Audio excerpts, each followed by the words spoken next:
Thank you guys so much for 10,000 subscribers. I asked if you guys wanted to see this video on Twitter. This is going to be a draw my life, and the response was absolutely insane. So this is what we're going to be doing today. So anyway, guys, when I was born to a family of two. My mother and my father, of course, born into a very loving family in Louisville, Kentucky, where I didn't actually grow up at. I was only born there in Kentucky, but regardless, it was me, my mom, my dad, and my sister as well, because it wasn't just me. I have a sister that is 2 years older than me, so she was in the family before I was, but I was born in Kentucky. And then they brought me into the family, and it was us four for a long time. It was just us four as me growing up until about the first grade, when my mother and father had an idea, and they wanted to have another child, but it wasn't a child in the traditional sense where you actually have a kid together. They actually wanted to adopt because they had a friend that was really into that sort of stuff, and they got into that. So one day they talked about it a little bit more, and they decided on it, and they sat us down one day in the living room and were going to explain what was going to be happening with this new adoption. It's a new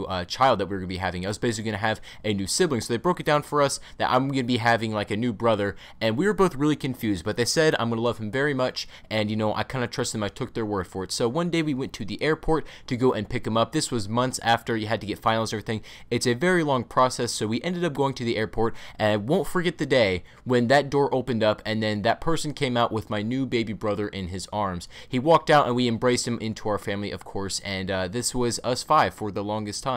Not to mention, I got a dog a couple of years later, and it's a dog that I still have to this day, and she's a little Chihuahua, but she was obviously really old. She's obviously really old now, but we got her way back then, and this was pretty much our five. You know, we consider her our family. This was our family of five, and I did pretty much all the normal stuff that a kid would do. I would say I had a pretty good childhood. I spent a lot of time bonding with my dad, and we got really close together. We'd often go on bike rides and go on, like, you know, different trails. That was his thing. He was a big biker, and we would just go and ride around pretty much all day and just have some good quality father-son time. And of course, I did a lot of other things. I had a bunch of friends around the neighborhood, and we would spend all of our time, you know, doing regular kid stuff. We'd go spend all of our day at the pool. We'd go play some baseball, you know, play some Pokemon, Call of Duty, whatever it might be. We just had a good time doing what normal kids do. But one day my dad came home with some very bad news, and this wasn't any just regular bad news. This was some serious news, and he didn't want to break it to the kids just yet. We did not know about it, but he told my mom, and she said, you know, this is definitely something we need to tell the kids.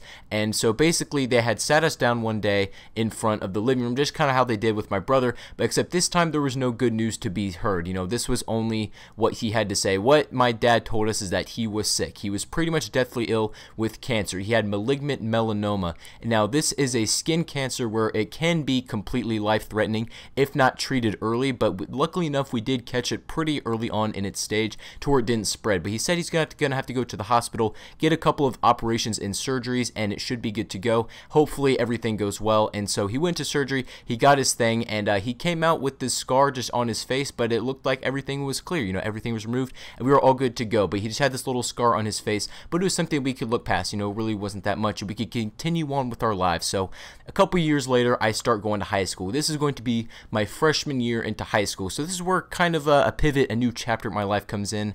Now, my sister, I began to notice, was a really talented musician, and my brother was really talented at everything school. He was a very smart kid, and while I was, I guess, okay at school, I wasn't really music inclined. I always felt in the shadow of my siblings because there's nothing else in the family that kind of made me stood out. I mean, I was decent at sports, right? I was average. I was never like a highlight or an amazing player. I was just decent, you know, nothing stand out, nothing to write home about. So I just got to thinking one day, like, what makes me different? What makes me special in this family? I couldn't quite figure it out, so I said, I need to find the thing that does make me. So this is high school year 2. This is going to be my sophomore year. One day when I was about to go to baseball practice, my dad was going to take me there. He ended up having a seizure, and we had to call the ambulance, and he was rushed to the hospital. We had no idea what was going on. We had no idea what was happening, but all we knew is that he was being rushed to the hospital real quick, and of course we followed in behind.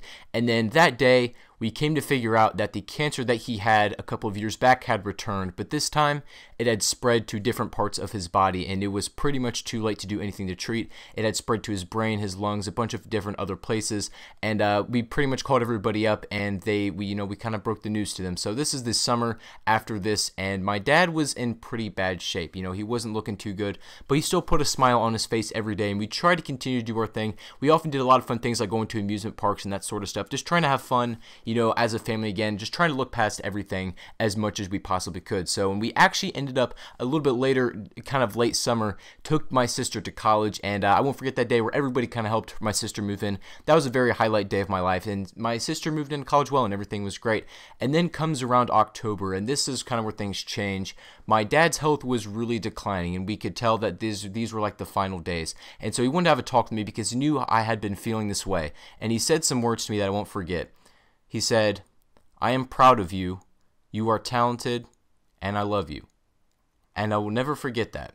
Those are words that will stick with me my entire life. And then one day, he ended up going into a coma and passing away. And he lost his battle with cancer. And I still had to continue on with school. You know, I still had a life to live. I still had to continue on with my friends, my schoolwork, everything like that. But this is kind of where the period of my, the dark times of my life begin. This is where I didn't really have an identity. I felt like I didn't really have a purpose because, like I said before, I was always in the shadow of my brother and sister, and there was really nothing that made me stand out. So it was kind of like a really deep moment for me, something that I'm glad I'm not in anymore, but it was a really depressing time of my life because I felt like I had no support or anything like that. But then one day, my friend discovered YouTube, and he decided that he wanted to become a YouTuber and invited me as well. And I was like, you know what, this sounds kind of fun because this is something I can get into. I like to entertain people. I've always liked to do that. I've always liked to entertain people and make people happy, and this was, kind of the perfect opportunity to do so.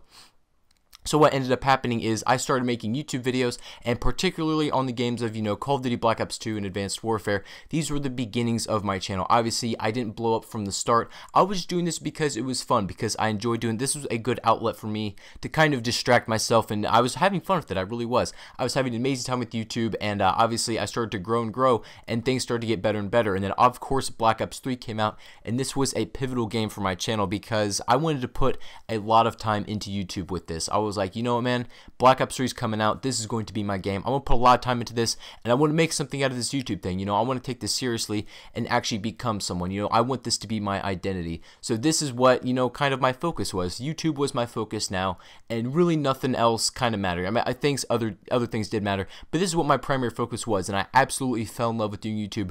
I love making videos. I absolutely love entertaining people, making people happy. That is literally my passion right now. So I decided that over these next couple of years, I'm going to put a massive amount of time into YouTube and a massive amount of labor of love. It was work, but it was work that I absolutely love doing. It doesn't feel like work to me when you love what you're doing, and that's kind of how YouTube was for me. And eventually, I hit 1,000 subscribers. That was a big milestone. Then it just grew to 3,000, 6,000, so on, and now we are officially here at 10,000 subscribers, which is a milestone that not a lot of people can say that they've ever hit. And honestly, I'm really proud of this. I never try to flaunt it off, but I am really proud of where I've gotten to today. And just because I had so much of this drive to stand out, I have so much of a drive to get an identity in this fame. And I think this is definitely what sets me apart from other people, is that I can actually, kind of make something out of this. Not everybody can do this. As bad as it sounds, this isn't a thing for everybody. And I'm glad this definitely worked out for me. And it's really a big thank you to you guys. Everybody so much for helping me out. Every single one of you guys watching this video who supported me this whole way, whether you're subscribed at 1 subscriber, 100, 1,000, or whether you're my 10,000 subscriber, you guys are absolutely the best, and I can't stress it enough. I can't thank you guys at all. I can't thank you guys enough for what you've done for me. And now coming to present day, I'm a full-time college student, and I would say full-time YouTuber as well, because obviously I still put even more time than I did back in the day into YouTube, but I still absolutely love what I do. So that's pretty much it for today, guys. I mean, that was the draw of my life. I just want to show you guys how I got to this spot, and it's literally, you guys have absolutely changed my life on YouTube, and it's just crazy to see how far I've come. So thank you guys once again, but that is going to wrap it up for today. Thank you all so much for watching, and I will catch you guys on the next video.